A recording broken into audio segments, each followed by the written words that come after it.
as far as my week goes, I think today was the day I struck the ball the best.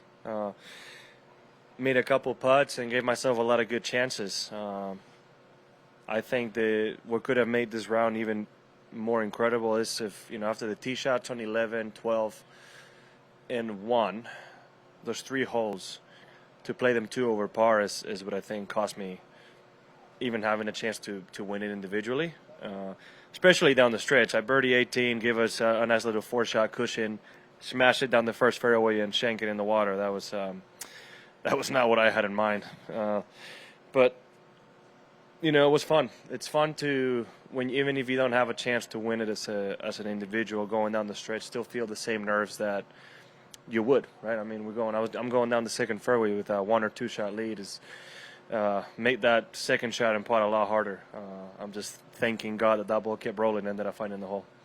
Well, I guess that so far we've done well on challenging golf courses. I think more importantly this week though was to bounce back after how we finished last in Hong Kong. I think we were all pretty sad about that. So to come back out next event and win as a team is great, and now we look forward to Adelaide. I'd say so. And the best part for us is that, I don't think either of us has played even, what I would say their best golf for a whole week. I feel like all of us have had some rounds where we left quite a few shots out there. And I know, some rounds might not count, but I think exactly. Yeah, it's a lot of good to look forward to when all of us show up to a tournament when we're all playing B+ or A game, because either one of us 4 is capable of winning individually in any given tournament, and I'm looking forward to that day to happen.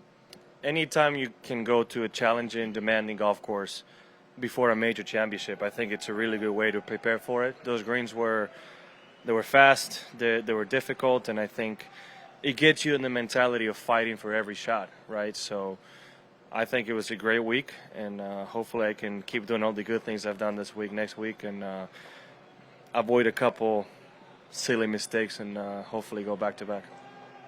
This is obviously the first major that you're playing since joining LIV. Now you're a bit removed from Scotty Scheffler and Rory McIlroy. Do you feel like there's an extra element to the battle at the Masters next week between the 3 of you? No. I mean, the Masters is the Masters. I don't think there's any difference whether you play PGA Tour, LIV, European Tour, or Sunshine Tour. It really doesn't make a difference. Major's a major. You could have asked me the same question last year with some of the LIV players coming in, right? So I wouldn't say there's anything added to it, no. God, being a major and maybe not playing for your team,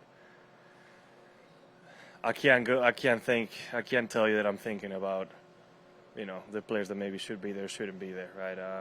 I think I have enough on my plate going into next week, trying to win another one. So it would be a great story if one of us were to do it, right? And it'd be great to support it, but not that it's going to be in my mind, though. Rahm, I just wanted to ask, what's your favorite dish going into the Champions Dinner on the menu? Man, with all the respect to everybody cooking that week, I still have to say my grandma's. I hope they can get close. It probably not, because in my mind I have it built up to obviously whatever grandma and mama's cooking is always going to be better than anybody else's, right? Even though if you follow the recipe to a T, for some reason it always tastes different. So that lentil stew is definitely the highlight for me.